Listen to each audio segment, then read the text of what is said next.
Welcome to Between Two Wrestlers, a podcast that tenuously links together wrestling matches and we discuss them and put our own perspective on it.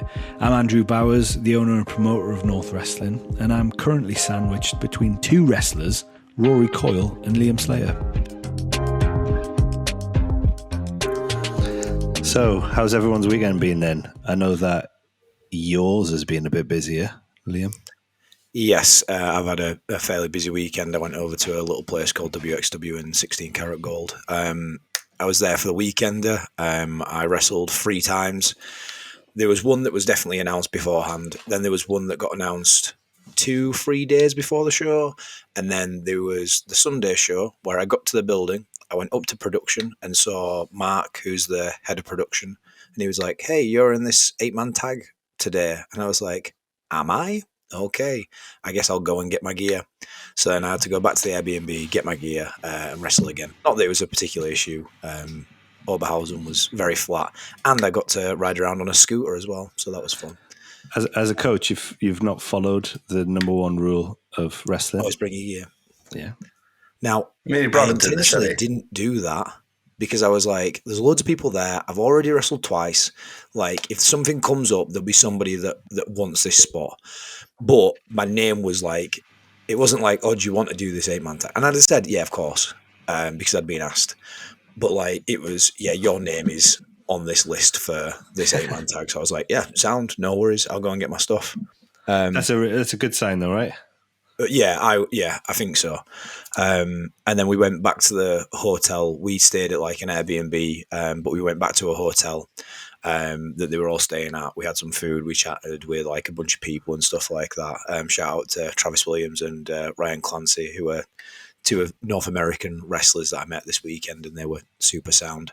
Then we got back to the Airbnb at like 1-ish because I knew we had to get up for 4. I didn't get to sleep till like 2:30. Yeah. We woke up, we got to the airport. I got back into England and home at like 9 a.m, which sounds great, other than the fact that I had things to do. So I was just wrecked the entire day. So that was fun. Oh, so you actually had a day of doing stuff when you got back? Yeah. That sucks. That's the worst thing I could think It of. got to like 3-4 o'clock, and like I'm sat at the computer. I'm just like, ugh, like really nodding off. It wasn't good. Man. Well, yeah, it sounded like it was a really good weekend. I watched it kind of via social media. I'll be watching it back with the English commentary because I'm an absolute xenophobe. I think it shows the importance of commentary, though, because I think Jade, my wife, if you listen to Adam Buxton podcasts, that's bad. That's a bad reference. She is like, why do you have commentary? And I was like, that is quite a good.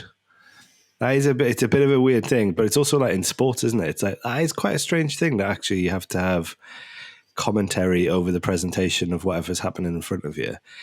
But if you try and watch like wrestling in a foreign language, I think it's really difficult. Like I find it really difficult to do it. So I don't mind it, but like I totally understand that like you miss a lot of backstory. So they like say for Japanese wrestling, I would love to know more of the backstory that's happening through stuff, which I just don't. So the art form of professional wrestling you can follow through, but the storytelling of a promotion, that's more difficult. Yeah.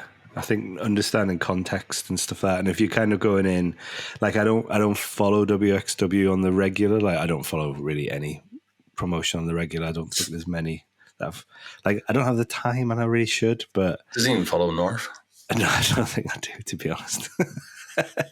I think like it's really difficult to like jump into a promotion and watch some of the mid-card stuff or some of the stuff that isn't like you can't explicitly see what the stakes are to the match. I think it's quite then difficult to like jump into that, like the more nuanced stuff. So, but that's where commentary always helps you. So I guess that's probably the big help with with good commentary. Like we've talked about in the last podcast, was that it should always be delivered as if this is the first time you've seen the promotion, you've seen that this is the first time you've seen these guys. You don't have to dumb it down too much, but there should always be little snippets in there to kind of bring you up to speed really quickly. So yeah, I think I will be watching WXW, the English commentary edit, which I know they're currently like. I see Mark Shuttle on Twitter is like he's rendering show after show after show. Which, as someone who's done that and doesn't do it now, I know the pain he must be going through. But yeah, I'm really looking forward to it. It's like it must have been really cool to be over there for that weekend. There's no other weekend like it in European wrestling.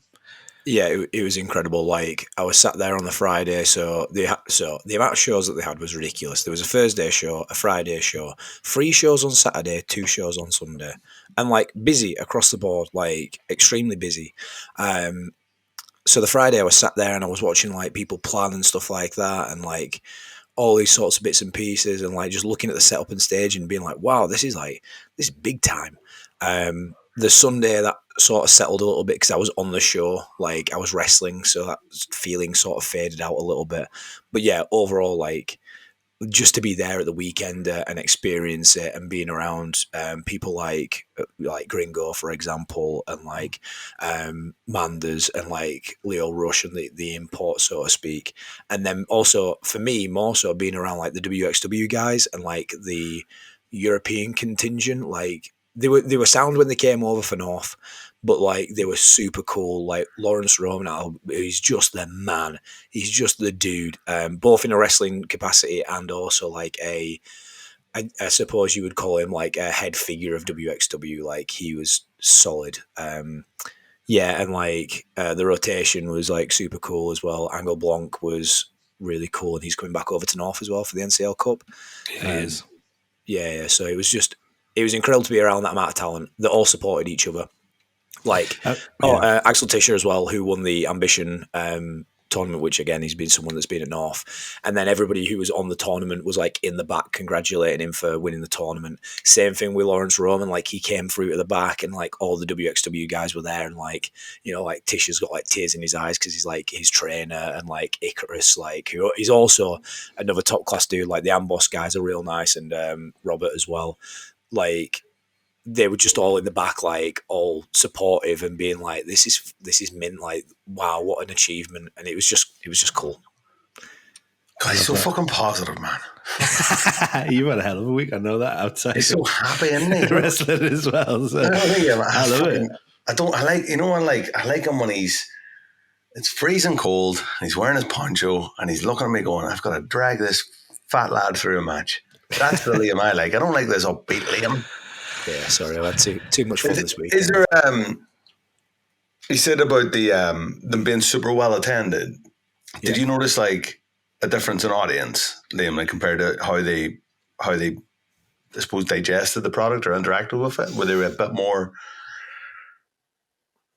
So I think they were basically there for the weekender. Like they wanted good wrestling, and they were actively engaged in everything, which made everything that bit easier for a wrestling fan. Oh, sorry, for a wrestler. So like they kicked the weekend in, and the building just erupted. Like they did the countdown, and then like you could feel like the building like shaking almost with like the noise that they were making, and I was like, sweet. It wasn't massively like there were kids like running around and stuff like that. So it wasn't like, oh, this is only hardcore wrestling fans. It was just people that like just loved wrestling, and like the 16 Carat weekend is something where it's like, yeah, we just love being around wrestling.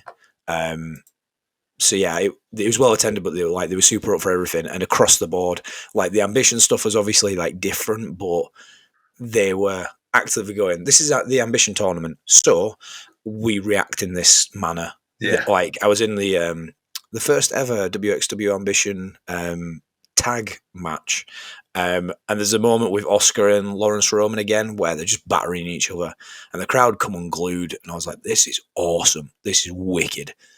So yeah, they were just there for good wrestling. That's the thing I've always... there's one thing I think I pick out from WXW that is a really good lesson to non-US promotions, is the importance of building your own guys and the importance of building the scene around that as well. And like, obviously they've worked with us, and they're working with Progress. They've worked with a number of promotions around the around the world. I just think there's a lovely like vibe to that of kind of going, look, we're just going to build our guys, and like we're going to be quite collaborative in doing so. They've got their academy there as well, which I think is quite well. It's reputable, and they also like work within the country with other promotions as well, and in terms of building their own talent. It's the idea of like just building this brilliant ecosystem and then just showing that off, is rather than trying to sell and like bring in guys. Like, I mean, there is an element of having to do that as well and bringing imports across, but they really do put their guys and new talent as well, like in a really good spot. Like even like you look like One Night Manders is a good idea, a good example of like someone who's doing quite well, has got a bit of a name for himself in the US, but like is just really good and probably doesn't have the platform that you would expect of someone to be featured on 16 Carat. So I think there's a whole bunch of people like that they've done that for, and they've just gone, because I know how much wrestling that Felix watches. If you look at him on Twitter, he's always just putting new stuff out there. And old stuff. He's always like, he's always watching wrestling. And I think they just got a really good eye for picking out the kind of wrestlers that they like and that fit the WXW mold. And I think there's something to be said about that, and it's a good example to lead off of. Yeah, like the final was Lawrence Roman and Peter Tahani that had like a story that had built over the tournament, but then a layered story above that had been going on for a good number of months, to then the final being not like there was a lot of matches that were like flippy dippy and stuff like that. If you're a babyface at WXW, you best be able to do a 450 because it was a consistent theme. But no, it was just a really well told story of two homegrown talents that then the audience were invested in after a long weekend of wrestling. Not a long show, a long weekend. And night 2 was the longest show in the world, but the crowd was super invested in homegrown talent. And speaking of homegrown talent, what match are we watching this week? Okay, we're watching America's Most Wanted versus Triple X, which is James Storm and Chris Harris versus the Link in the Chain, Christopher Daniels, and his tag partner, Elix Skipper. This was in Turning Point 2004. TNA is also a Link in the Chain. It was the 6 sides of steel, not a cage match, a 6 sides of steel match. But the added stipulation to it was a losers must disband match. So if we're kind of looking at going into the match, straight into the video that we were watching, they had a high angle of the 6 sides of steel. What did everyone think of it? What was everyone's first thoughts on that? The stipulation, the setup. How did we feel? So I'd forgotten when America's Most Wanted disbanded. So I went into this match being like, I'm pretty sure it's Triple X that are disbanding. I'm also pretty sure that Triple X was also Senshi / Loki as the 3rd member of the team, because they're all X Division guys anyway. So yeah, I was sort of going in like a little bit blind. So I was like, oh, okay, let's see how this turns out. What's also interesting in terms of the 6 sides of steel and that top angle that they keep going to throughout the match is that they don't have the little window in the cage cut out yet, which I think becomes like quite a prominent part of like the 6 sides of steel matches. So because they don't have that, they keep having to go to that top angle because it's the only way that you can get like a clear shot of the ring. Yeah, I think that top angle, they come back to it on a number of occasions, and the top angle is absolutely class. Like, it looks brilliant. However, I could only start to think of, and maybe this is just the frame of mind that I'm in, I could only think of what it must have been like to watch that fucking match live. Like, you couldn't have seen anything. Like, it's class, but it's also fucking shit. Like, there are multiple times where it's just fucking shit and you can't see what happens. You've seen someone fall over and you're like, great job, guys. This is really well thought. Also, what the fuck's the point in this fucking cage? Like, what's the point in it? How do you win this match? Yeah, I mean, I don't think they actually stipulate that too much. So I think the point of the cage was this had been a feud that had been going on for a couple of years. So they'd kind of like bounced the belts between America's Most Wanted and Triple X. My remembering of America's Most Wanted was they were the best tag team that TNA had probably ever had. Aside from Beer Money, I think after that, kind of like, but again, James Storm being that kind of. He was so over with the TNA crowd. America's Most Wanted, I remember being really over in TNA at that point. So this had been a bit of a blood feud. You'd had a bit of moments, or you'd had a few moments where essentially Triple X were the heel team and they had attacked America's Most Wanted on multiple occasions, and obviously were they holding the belts at this point, or no? This wasn't a tag. There's no belts. Neither of them have the belts, so they'd kind of like moved them around. They'd had the belts, so this was that kind of. I do like these matches because again the stakes were quite clear, but you had to have been watching to have understood. So there is an element of like, right, what is the point in this match? No, well, there's a 6-sided cage, and some like that's the annoying thing is some of the angles look great, and then other times you're like, oh, I can't fucking see what's going on. But normally, in a match of this, you can escape. Yeah. So you can't escape to win on this. So no, I don't think the point was to escape to win. I think the point here's was another to thing. beat Why are they fucking tagging? Yeah.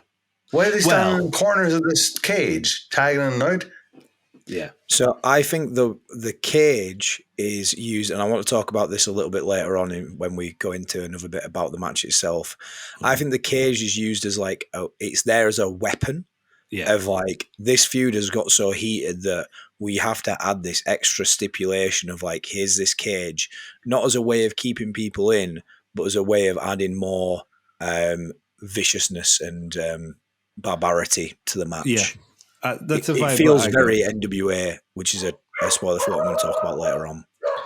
I think that's exactly what it was. I think the whole idea was in the build to this. It was like just getting these 4 guys in the ring, keeping them there until one of them wins, or one of them is knocked out, basically. But what I would say that I quite liked about the cage, one of my notes is, and I think I know what Liam's alluding to. It was about, I don't know why they started off tagging. I think that actually took a bit of the steam out of the match to start off with. Yeah, that's my issue is like you're inside a weapon. So you're inside, you're essentially inside a weapon.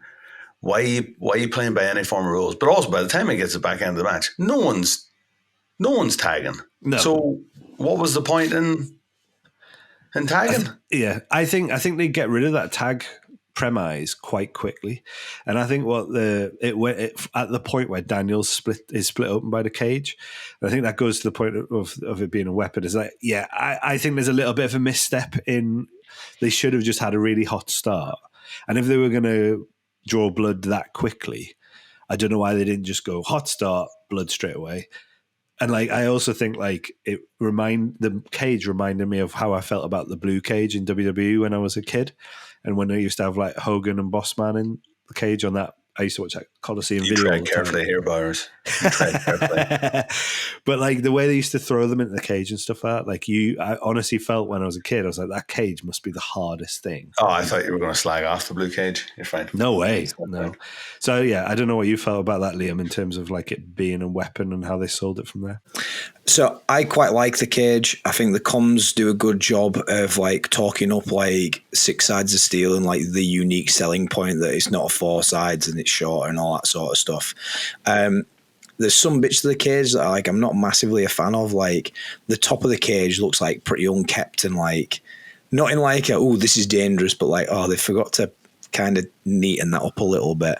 But overall, I kind of liked it. I do think that the production is better once they cut the holes into the side of the cage so then the camera can shoot through into it. So yeah, like I like it. I don't think it's the best TNA cage match that I've ever seen. That's AJ Styles and Abyss. But like it's a decent example of TNA using a cage.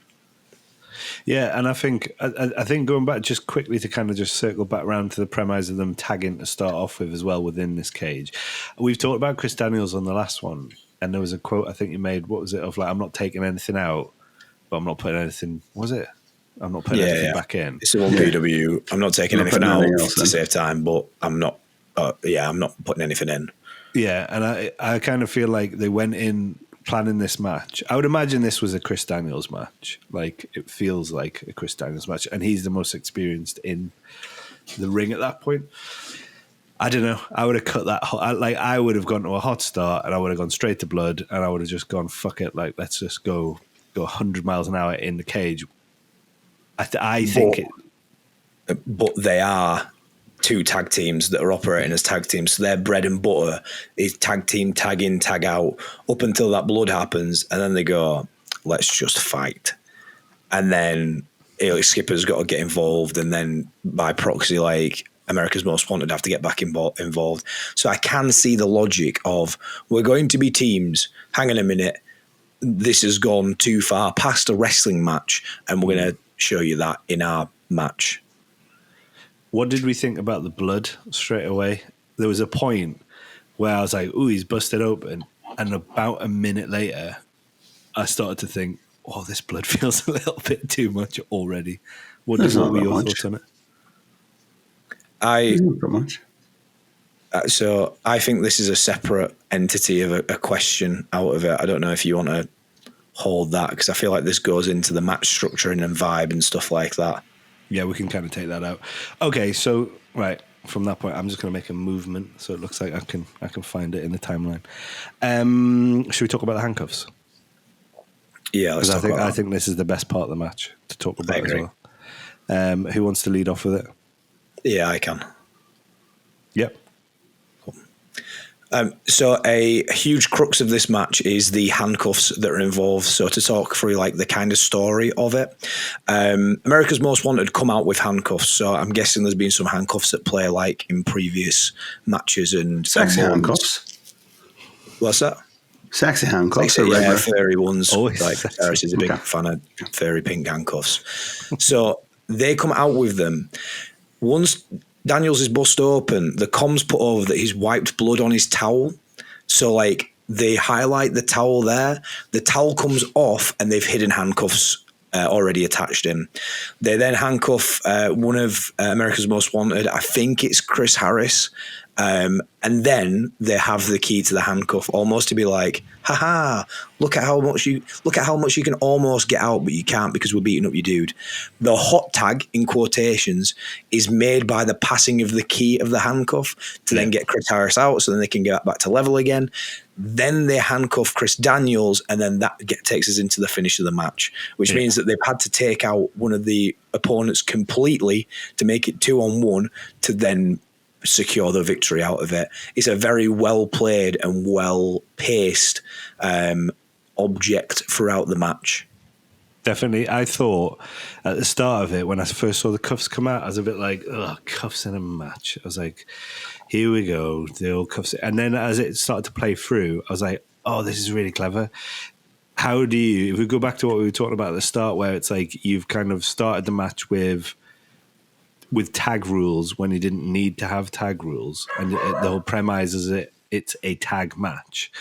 I thought, how do you have a hot tag then if you've just got four guys in a ring, to then play it out that way, where actually you build to the hot tag by having somebody caged to one side of the ring whilst you beat the snot out of his partner, was really, really good. I thought, like, and it builds that really, really well. I even thought, like, the slow move to the key, I thought the positioning of James Storm in the ring, because there's times where you see a hot tag and you're like, guys, you are half a meter away from each other. Just if you just extended your hand fully, you could make the tag. Whereas this one, it genuinely felt like he was beaten up to fuck. He finally found the key. He was slow to move to the key. It didn't feel like massively hokey. The comms sold it really well. Also, the spear before that is class as well. The James Storm spear is like, it feels like a proper spear. Like there's a lot of contact there. But I thought it was just a really good example of how you can use a restrictive palette within a match to your benefit. So I don't know how that changed if at all, changes your view on the start of the tag. No. I can see what he's mean, but so he's handcuffed. Yep. The referee is making them abide by the rules of tagging at the start of the match. The referee kind of goes, "Oh, you're kind of handcuffed there. Best of luck, mate." And just literally just, "No, mum. Sorry, mate. Awesome." I think the way it's set up is great. Like the stuff with the title is real nice. Like that's quite good. But it is still that thing, and I've used handcuffs in the match before, and it's just awkward because you get that. Storm does a really good job of bringing over the key, and then you just get that fiddly fucking moment where you're just like, I'm being Chris Harris in that moment must have been awful. You're just like, I'm covered in blood. How do I get out of these handcuffs? I actually think what would have been cooler is, and this is why I question the cage, like, why not fucking hoy him? Why not hoy him out the door, handcuff him outside? Why have the cage at all? I think if you're going to do... Well, I can understand why... Yeah, it wouldn't make sense without the cage. But just, why have a referee? Why have a referee? I think that's... I think if it didn't have the... it kind of needs the tagging at the start. That's the annoying thing. But, like, if it didn't have the tagging at the start, I would have been more into the handcuff thing. I think the way it's set up, and I love the fact that it's like this nice big visual, like on a... It's on a black fucking lanyard as well, so it's easy to see. Yeah, and it's on Chris Daniels as well if it's black. But yeah, like he's wearing it on his neck and he's hitting moves, so it's like, oh, this is cool. But yeah, there's just something a bit TNA about it. Oh, you know, man, like, here we go. You know, like people have that, and I think it's like an unjust view of like some TNA stuff. Where like it is a bit like. And I love wrestling beyond wrestling, but like it is a bit like almost televisual in nature. Yeah. This is a cool TV moment. When really like, why didn't the ref try? And then maybe they fucking pop the ref off or something like that. Because at this stage, you can't get disqualified because they're in a cage and they're not adhering to any tag rules. There's no real breaks. That's what I quite like about the matches. There's nothing that they work in a way that nothing ever requires a rope break, which is quite, I was like, because that's where I started questioning the match, going like, wait a minute, so can I do a rope break in this match? But yeah, like I think I see why they did it. I think when it gets like switched over, it's quite nice as well. But yeah, it's just meh. Is it those little things that annoy you? It's those kind of like bits of detail. I would say there is parts of this where I feel like it's overbooked, but I don't know whether I forgive them for the overbooking because there's also like some excellent spots in it. So like, I do think this is why it doesn't sit as high as maybe the triple threat that we watched last time. Yeah. But like, not to give a spoiler to the end, but it does, there are bits in it where like I wasn't as gripped in places. And is this probably the thing that we talk about when we say, you know, there could be just a couple of details in there that you've got wrong that the kind of people might not see, but ultimately it is what kind of makes these things kind of a bit jarring. You know what I think it is for me is like some of this stuff is it's reliant on a lot of comms. So I'm kind of thinking, like, if you were in the building watching that, do you even know that there's a set of keys properly? I don't think you do. You know, I'm a fucking big panto wrestler. Like, if I pull anything out of the bag, it's, oh, look what's in this bag. Yeah. Which is silly, but I'm very much worried about, like, the guy in the back row kind of going, is that a set of keys? So I think that's maybe I'm looking at it like a little bit wrong. But saying that, the crowd in there are fucking mad into it. Like I think that's a weird thing. I think I caveated this whole thing by going like, I don't think the crowd can see a fucking thing. Like, I just don't. The cage as well is it's like linked cage, isn't it? So it's like a chain link, huh? Anyway, and I just think it's like it's not you're just not able to see through it at all. And it's actually quite thick as well. Like the wiring's like it's like a proper security fence. Was I really grumpy when I watched this? Maybe I was just really grumpy. I don't know. No, I don't know. No, because I think he points it right, because I do think there are, and I think rather than us just go as a couple of TNA marks just marking out over it, like it is good to get that balance on it. So yeah, I think I can kind of see where that is. Yeah, I think Liam's on about like it is a clever way to get a run, to get a big fire, and I think maybe if Storm hadn't hit a real, I think you can kind of, I know why you would do it, because it's like, oh well, hey, here's what happens when you get tagged. Oh, here comes this cool thing. But I think because that happened earlier in the match, I think maybe I lost a bit of oomph from this one. I think if it had been, but then you don't just want to start this big like feud match with just like two guys beating the piss out of someone and handcuffing them straight away. But I think maybe that's where I'm like, oh, I kind of didn't feel as much fire as I probably should have. But watching this in the era, I probably would have been more invested.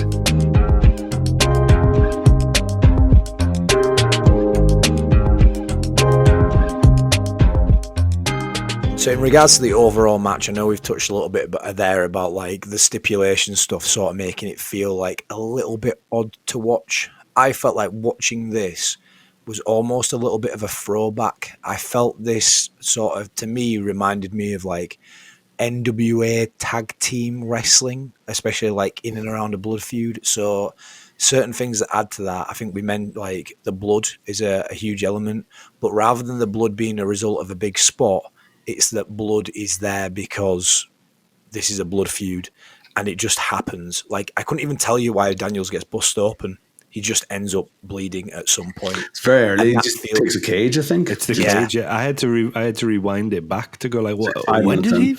Yeah, I was like, what the hell? Did he just bust open? Did he just? And I was like, did he just gig? And it was like, was that a really bad spot? But they kind of like chuck him into the cage, and I was like, oh, okay, I see what you're trying to sell. Yeah, like that feels NWA, like we're bleeding because we're bleeding, rather than being like the result of a thing. Switch blood on. Like, yes, yeah. The back and forth feel of the match of like us to them to us to them to us to them also feels quite NWA in its structuring and pacing of it, I would say, just with the heightened X Division points in there. Yeah, and I think there's like, obviously we've talked about the handcuffs and the mechanic of doing that. I think the beatdown as well that they do on James Storm, I think that's a very old-fashioned tag team beatdown as well. Like, I think that is quite like an NWA. Yeah. Like, I think I prefer those bits of the match than the kind of typical the bits the gifable bits from the match are great, and like that's what I recognize the match from, was some later stuff that we'll probably touch on. But like, I think I enjoyed those bits more. Like this is just silly carnage, and it's weird because I love that Daniel's getting handcuffed into the finish, but I also hate it. But I think I more love it because it happens and it's the end. Like it happens, and the only reason I don't like it is this does make perfect sense. You don't really get to see Daniels is going crazy, but you never really get to see it because they're just hitting moves, which is quite cool because he's like in the corner going, "This is bullshit," and they're like, "Yeah, fuck your mate. We're just gonna murder him, murder," which is realistic. But I think I'm like, oh man, I just wanted to because your eye is looking at the guys just hitting these sick fucking moves, and then you're kind of like, oh shit, yeah, I forgot Chris Daniels is handcuffed, and he's very upset about it. So again, that comes into like the NWA stuff of like, there's wrestling that just has stuff happening around it, rather than being a clinical WWE production of like, hit the move and then here's the shot Daniels, get his reaction, and then we come back to here. It's all happening in and around it, which again, when we talk about preferences of wrestling, especially for me, it's that wrestling is a live sport that just happens to be filmed. I definitely think it gives, and I think this match definitely has that vibe. There was a couple of like specific things that I really liked. I actually really like Chris Harris in this match as well, and I really like the suplex he does where he bounces off the cage walls. I think it just gives you that. So for me, that's the kind of after the hot tag, he comes in and does that. That's there's a bit of the structure I love, and it's the escalation that they get to the finish, and I think the escalation of pace and kind of like the choices of moves they use to get to that point, I think is really, really good. So I think Harris, the suplex bouncing off the cage wall, is a really good way of kind of reminding everybody we've done this hot tag, we've done this kind of like wrestling stuff, we've done the heat, we're bleeding. He then like brings like he makes the match vertical. I know that sounds a bit weird. I don't know if that's the right phrase for it, but he brings height into the match, and he's like, by the way, we're in a fucking cage. And from that point, and I think after that, I think Triple X use America's Most Wanted's own move, and there's a big kick out, and I feel like that's the point where they're like, right, we're into like Act 3 of the match, and this is the kind of like, I don't want to say the home stretch because it's not. It goes on a bit further than that, but it's certainly like the back end, and that's where you like you also get like Don West and Mike Tenay ramp up a little bit. You get I don't know what anyone else thinks about that, but like I just thought the pacing of that and moving into it, I thought they ramped up the drama really, really well to get to that point. Yeah, I would also like the suplex into the cage is again quite an NWA feel. Like that's not a move that he does on a regular, but that's a move that he does because of the circumstance. It reminds me of like the War Games match. I think it might be Sid where like he's got like a dude in a gorilla press and he's just like gorilla pressing him into the roof of the cage. It reminded me like of that feel of a moment in a match. Well, I think it moves us like into the moment of the match quite nicely, and the kind of how they build up to that. What I liked about this, it was about 22 minutes, 24 minutes, the whole length of the match. It wasn't until 18 minutes before they even get to the top of the cage. Because they suddenly go, guys, let's start climbing up here and doing crazy stuff. Yeah. And I think like there is that moment with the avalanche on an avalanche powerbomb. I don't know what you would call it. Obviously, avalanche is off the top rope, but it's off the top rope on the top of the cage. Yeah. So the first one is, like a power bomb gets hit. That's where it starts. Then it starts going in. As far as I know, it starts going into Daniel's stacking up moves off the top. So kind of like, oh, hey, we're going to hit this thing. You can come off the top and hit it. Then it builds to Sully from there. Yeah, and like, I think, so we have the Rana spot, which is like the spot from the time that TNA fucking used loads of. These are now. But it's followed up by the not crisp looking Tower of Doom off the top, where Daniel nearly dies. Yeah. My hot take is that I think that they didn't expect the Rana to be as good as it was, or when they've talked it, they've gone, I suppose that'll be cool, and they've actually thought the Tower of Doom would be the higher point out of it, or at least they've positioned it in a way that they've gone, we'll do the Rana, then we'll get to there. But also, if the Rana goes wrong, the Rana is the move that's going to go wrong. Everyone's done Tower of Dooms before. And then it's like, you know what I might do? I might run across the top of a cage. I don't know how they would ever come to that point of discussing that. Like, I don't know how you'd ever go. Like, what I'm going to do is, if you're on that buckle there, of the 6 buckles, I'm going to climb up this buckle, and then I'm just going to run across the top of this kind of like, as you had said, like, it looks shonky on the top. Yeah, like, rickety. It doesn't look good. But I think it's stable enough. I reckon they've been up there for one of the spots for the powerbomb or something like this. They've been talking it through, or like the Tower of Doom spot. And Alexis or Elix Skipper's gone, I could walk on this. And they've gone, no, shut up, no, you couldn't. And he'll probably stood there and like shook it, and then he's like, let me just see it. And he's gone up and he's gone, yeah, I can stand on this. Why don't we put this in? I'm not going to do it now, but when the crowd's cheering and we're kind of like full of adrenaline. There's no cheaping out of it though, because they go edge of the side to edge of the side. I would have been shimmying in. I would have shimmied in. I'd be like, but it doesn't make it easy. It's just like, yeah, like I really like that, the escalation of starting to climb the cage, but not just like, that's why I was questioning, like, so wait a minute, so you can't escape this, which does kind of make sense. But I re-listened to the comms. I was like, did they tell me that you couldn't escape the cage? Because that's normally the way in. It's normally how you end up, like, oh, I'm going to try and get out, and someone climbs up. And I quite liked that it was like, no one's staying down, so we're just going to have to start hitting bigger stuff from higher, and standard moves that they would normally probably hit from like a second rope. They're now like, oh well, I'm going to hit it off the cage, and I really like that. Like, oh shit, and it does descend into like Liam said like a few times, like this kind of NWA style, just brawly madness, but it's still got that TNA flair on it, which is quite nice. Yeah, and what I thought was really interesting was like, I think the idea of like you can't escape the cage, I think they try to put it over as like, because look how tall it is. Like, I don't know whether it was a case of like, oh, you can't, like, it's not in the rules. It just felt like, it was like, look at the size of this fucking thing. Like, I think that you've got if we talk about the actual Rana for a second, that's insane. Yeah. Like, the level of balance, like, no matter what you think of, like, whether you can get up there, you're like, yeah, I reckon I can walk across this. I would have been James Storm in that scenario. I'd have been the ref. Like, yep. Good on these lads.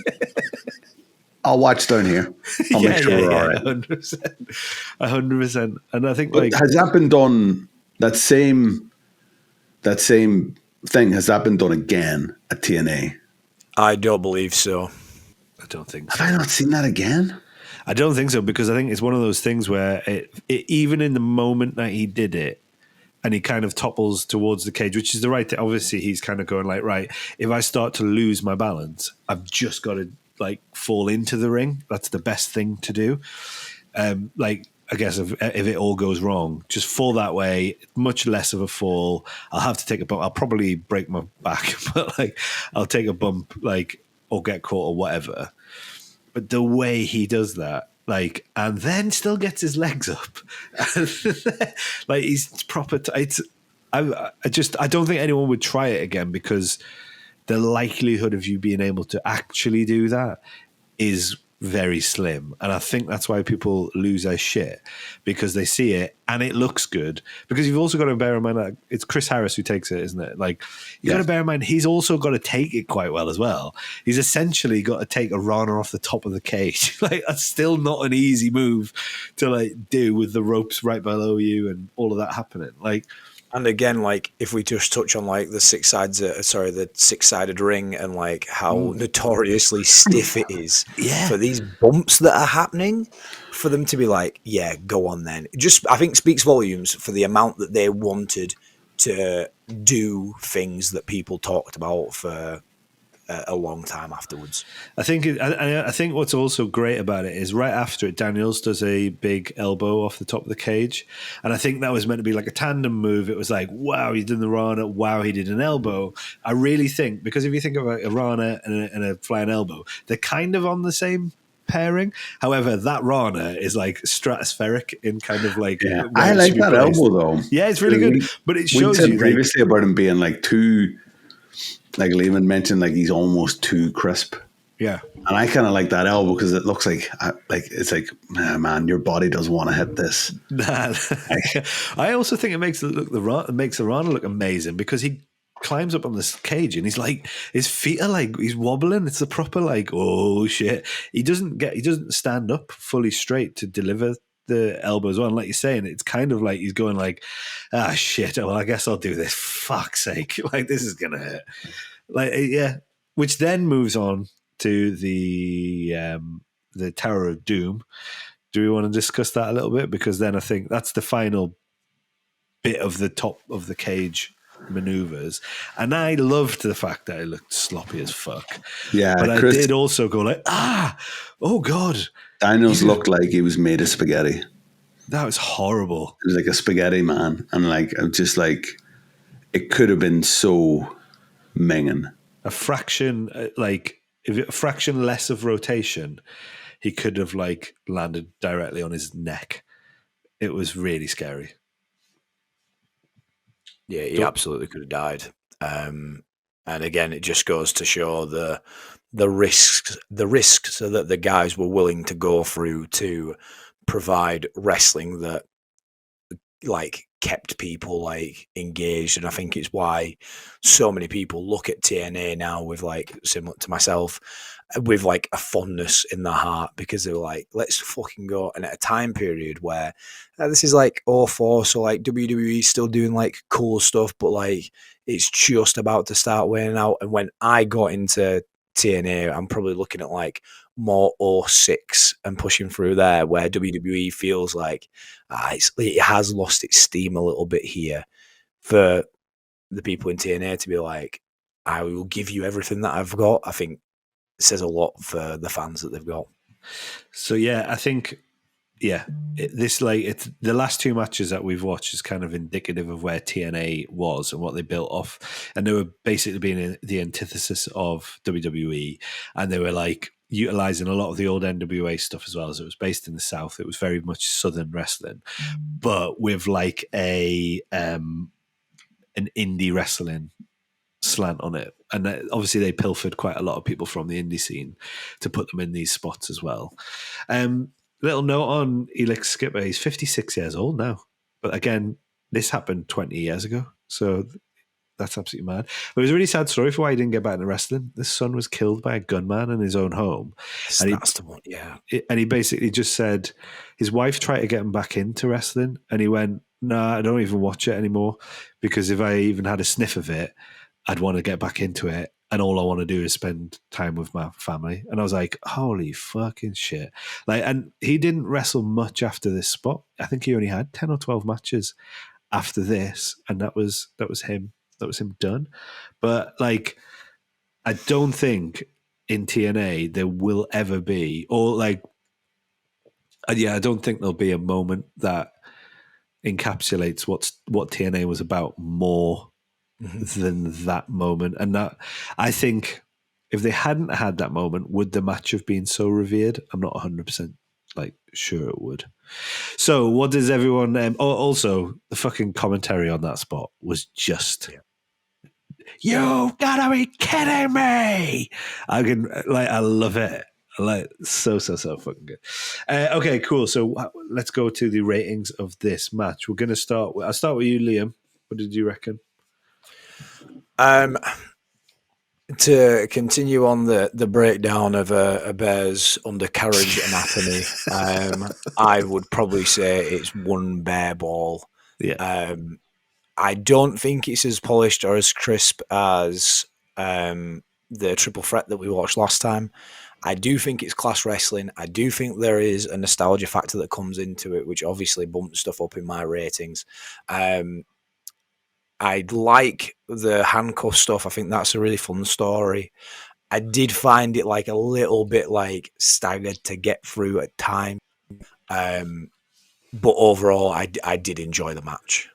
I think I'd sit probably exactly the same on that one. I think it's just a bit, I think it in places it's a bit jerky. I think it kind of like in places it kind of moves a bit strange. Like I think there are some bits where it moves from segment to segment where you're like, I can kind of see what you're trying to do there. However, I think for me, the bits that they did do, and the bits, like the handcuff spot, the big spot. I think that the finish as well. Like it just had me like I really enjoyed it. It was really enjoyable wrestling. And I think like it's an example of how sometimes some plans don't go as they hoped, I think, in spots, but you can still get good wrestling from it.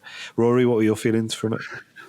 I think like, oh fuck, what are we? What's our fucking rating even? We go Bare ass, bare taint, bare balls. I think we're going right. to change this in the next season. Like, I think, yeah, we're going to need to fucking fix this, guys.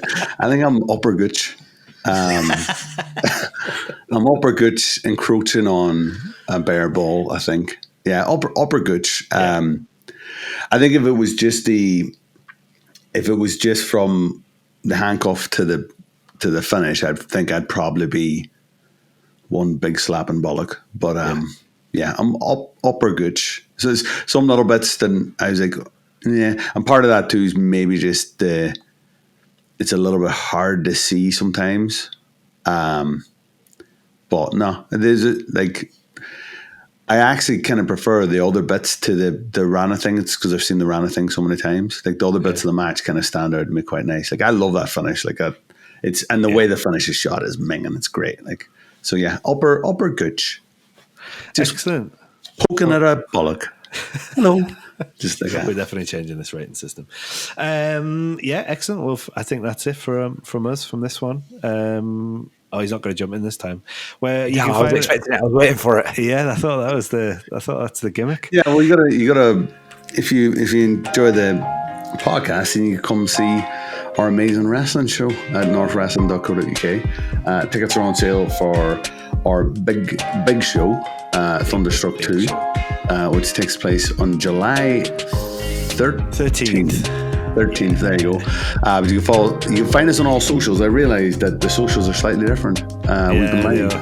North_NCL or North Wrestling NCL. You can get our shows earlier on Patreon. You can get our whole back catalogue on YouTube, and you can find us on Triller TV, formerly known as Fight. Nice one. We'll see you soon.